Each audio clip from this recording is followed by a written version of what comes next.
Nearly half of older millennials regret the career path they chose and wish they'd chosen a different path. In today's video, we're going to be taking a look at this article from CNBC, which talks about how almost half of older millennials wish they had chosen a different career path, and also share what they would do differently. I think they feature 5 or 6 different older millennials in this article. I'd love to hear from you guys, regardless of your age, whether you're a Gen Z, a millennial, a Gen X.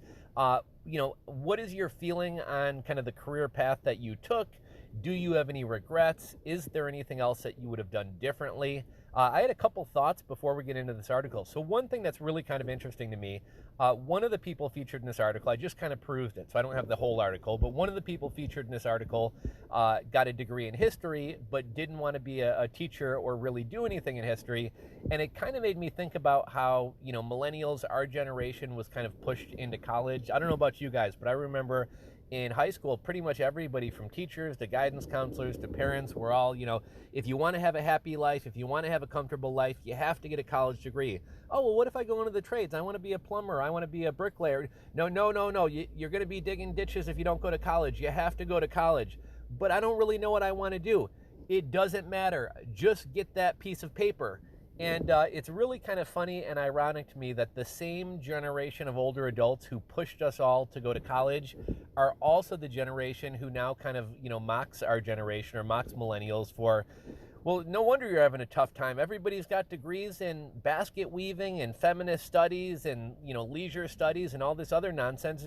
No wonder you can't get a job. But hey, fuckheads, it's you guys that told us just get that piece of paper. It doesn't matter what that piece of paper is in.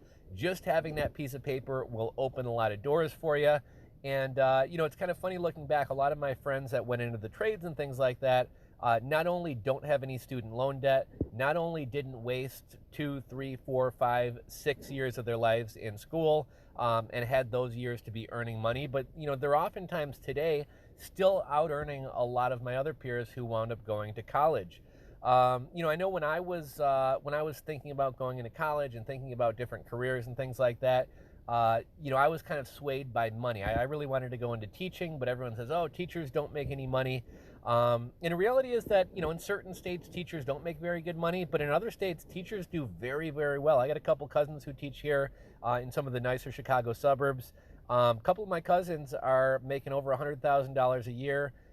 Teaching. They have 3 months off for the summer. They have a $25,000 a year benefits package that they barely or don't even pay into. They pay almost nothing into their pensions. Like, teaching can be a pretty sweet gig. Obviously, there's other states like South Carolina and Florida and others where teachers don't earn a very good living. But one thing I've kind of learned, or at least one thing that I've kind of picked up and seen from friends, is my thought, or personally speaking, I would much rather go into a career that I enjoy and that I'm happy with than going into something for money. I know a lot of people who make a very good buck, but they work so much they don't really get any time to actually enjoy it. You can make all the money in the world, but if you never have any time to go on vacation, what's the point? Or think about, maybe you're able to afford a nice car or a boat or something else, but how many hours of the day are you at a job that makes you miserable, and how many hours of the day are you actually able to enjoy your, BMW 525 M3 or whatever it is, right? You're spending a lot more time at work than you are spending out of work enjoying these things. Kind of the one caveat, or the one way that I could maybe justify doing something you're miserable doing for a high income is if you kind of live the FIRE lifestyle, and rather than allowing your income to rise, or allowing your cost of living to rise with your income, you stash away money, save and invest, and try to retire at a young age. But beyond that, I would go for enjoyment over money. If there's any younger people, Gen Zers or anybody still in high school or getting ready to go to college or even thinking about a career change, a couple other pieces of advice. I remember in my early 20s having some friends who kind of regretted the path that they took in college or regretted the path that they took in their career and thought, oh, I wish I would have done something differently, or, oh, I wish I could go back and do this, but I'm too old. I don't want to say it's almost never that you're too old to change path. I mean, if you're 55 years old, probably doesn't make a whole lot of sense to spend 2 years and sink $20,000 to $80,000 into getting an MBA because you don't have that many working years ahead of you to actually recoup that money and take advantage of it. But I mean, definitely somebody in their 20s or even 30s, if there's a different career path that you wish you would have pursued, don't think that it's too late or you're too old. I've known a number of people who've kind of switched career path, in their 20s, even in their 30s, and have been very, very happy that they wound up doing so. One other tip, if you guys have never taken the 16 personalities quiz, I would highly recommend taking it. It's amazing how accurate these quizzes are, and it gives you a lot of insight into yourself, how you're motivated, what you would enjoy. I know my personality type, and I could never go into sales just because it doesn't really jive with my personality type. One other thought, and again, I would do the personality assessment first because this may or may not hold true for you, but one thing I notice with a lot of people is, especially a lot of people nowadays and a lot of younger people want to get some meaning out of their work. People want to work for companies or work in an industry that they jive with ethically and morally, to where they feel like they're making a difference in the world. I remember earlier in my career, I was working a marketing analytics job, and I would basically make sure that when the new Kung Fu Panda movie came out and somebody bought 5 million ad impressions, I would make sure that those ad impressions were distributed across different sections of the newspaper, that they were rolled out over the course of a 6-week period, as opposed to all blasted out to the same viewers in the first week or something like that. And I remember thinking to myself, this is so fucking stupid. If I work really hard and I'm really productive, I'm not going to earn any more money, and there's really no social good or no good that comes from it. Oh wow, if I really bust my ass, 1,500 more people are going to see an ad for the new Kung Fu Panda movie, or for the new F-150 truck, and it just didn't give me a lot of meaning. Whereas with other jobs, if you're a teacher, you're shaping the minds of the future. You're helping out some struggling kid. If you're a doctor or a nurse, you're helping somebody regain their health. I mean, even something like the trades. If you're a plumber, if you're an HVAC worker, I mean, somebody's, it's 105 degrees and somebody's AC goes out in the middle of summer, they are really appreciative of you fixing your AC. You're going to make their lives a lot more comfortable, and there's something tangible that you can see, and you're doing some good that's actually going to come out of that. Whereas a lot of jobs, and most jobs actually, I don't know if you guys have ever read the book Bullshit Jobs. Great book, would highly recommend it. But a good percentage of jobs, if not most jobs, are kind of completely fucking pointless, and can kind of take a toll on your mental health when you realize, what is the point of what I'm doing really? But let's get into this article. This one was written by Jennifer Liu. It comes to us from CNBC.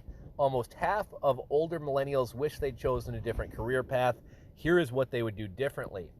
As millennials begin to turn 40 in 2021, CNBC has launched its Middle-Aged Millennials, a series exploring how the oldest members of this generation have grown into adulthood amidst the backdrop of the Great Recession and the COVID-19 pandemic, student loans, stagnant wages, and a rising cost of living. I don't know if you guys have noticed inflation recently.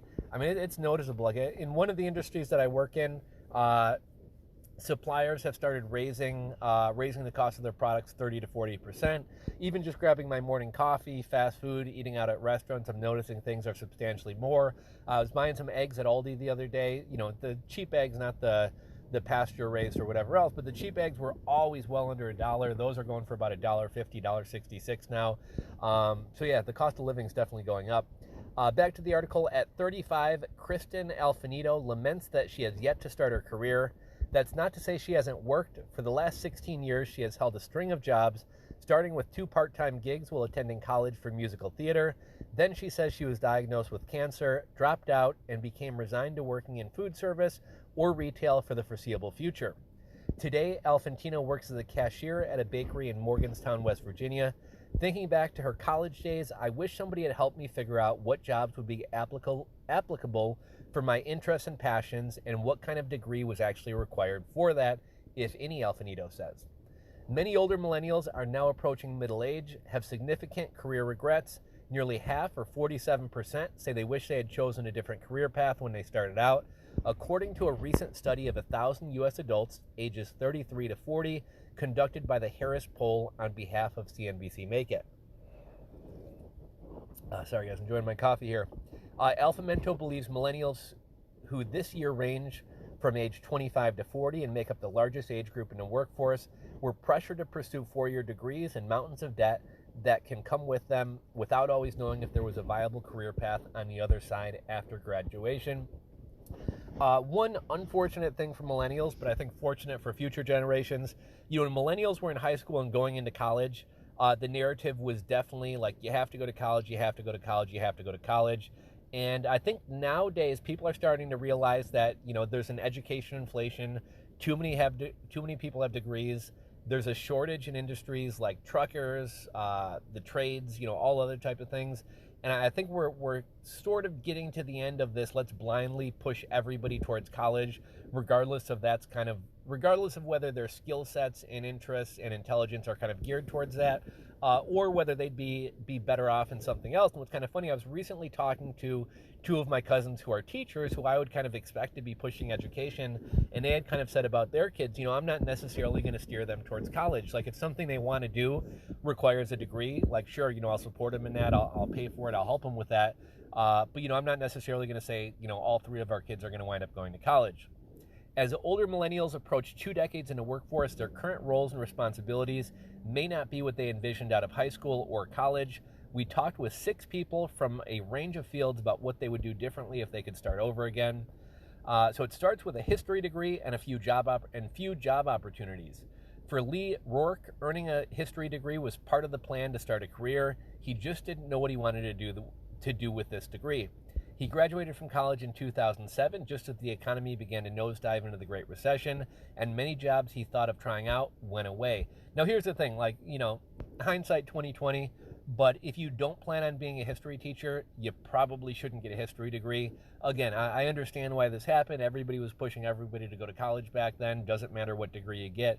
But anybody watching this video and kind of thinking about this going forward, don't get a history degree if you don't want to be a history teacher. Don't get a literature degree if you don't want to be an English teacher, right?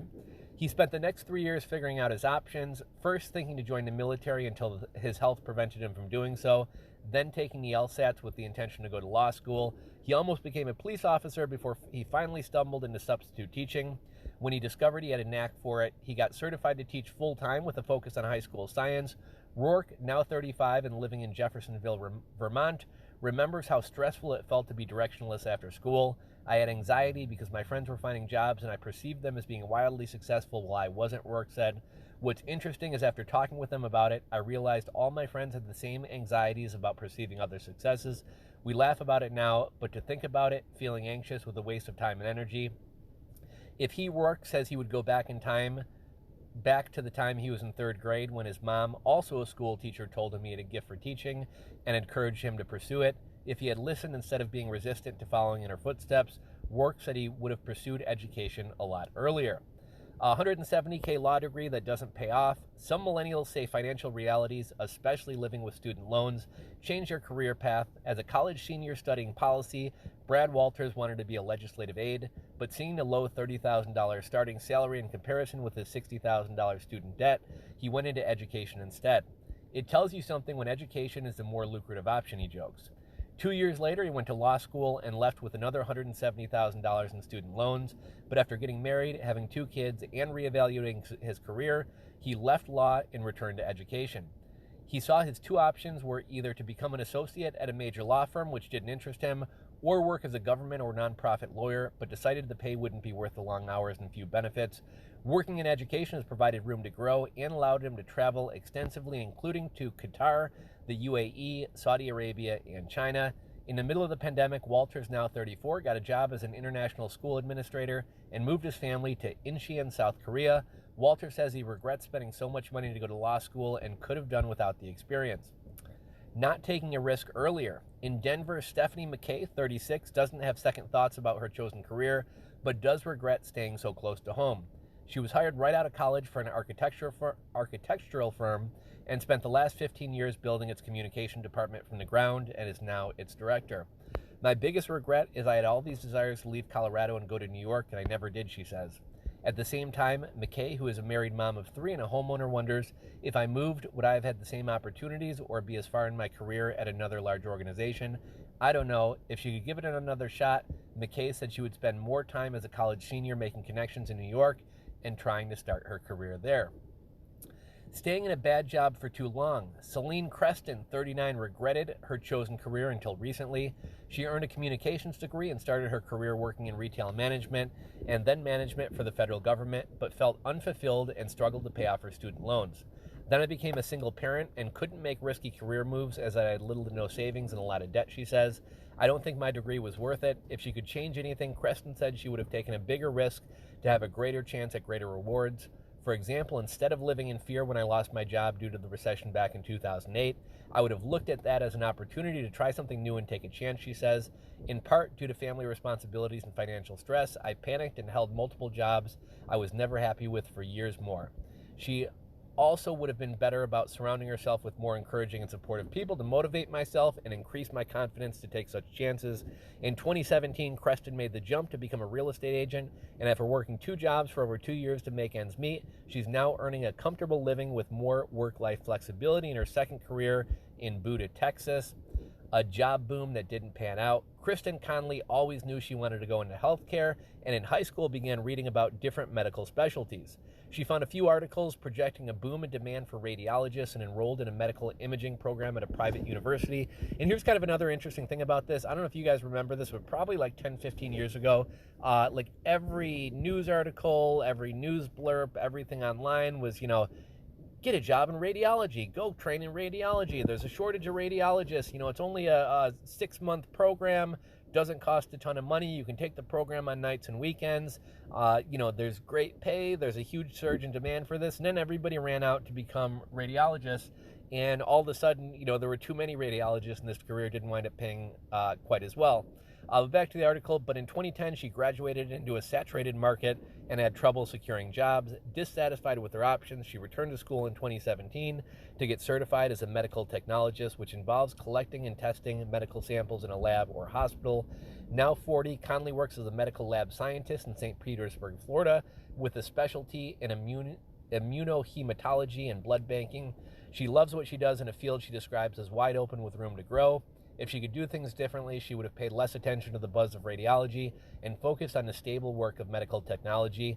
Don't always believe what you read about certain career paths. And I was going to cut it off, but I guess we just got one more. Finding a way. While nearly half of older millennials wish they'd chosen a different career path when starting out, data suggests they've made their decisions work for them and are relatively happy now. A majority, 68%, are satisfied with their career path, according to the CNBC Make It Harris poll. For Alfredo, the bakery cashier, she and her partner recently landed in West Virginia by way of Los Angeles, where she hopes the lower cost of living will help her make a dent in the remaining student loan debt. She plans to go back to college to study theater, but this time with an emphasis on teaching.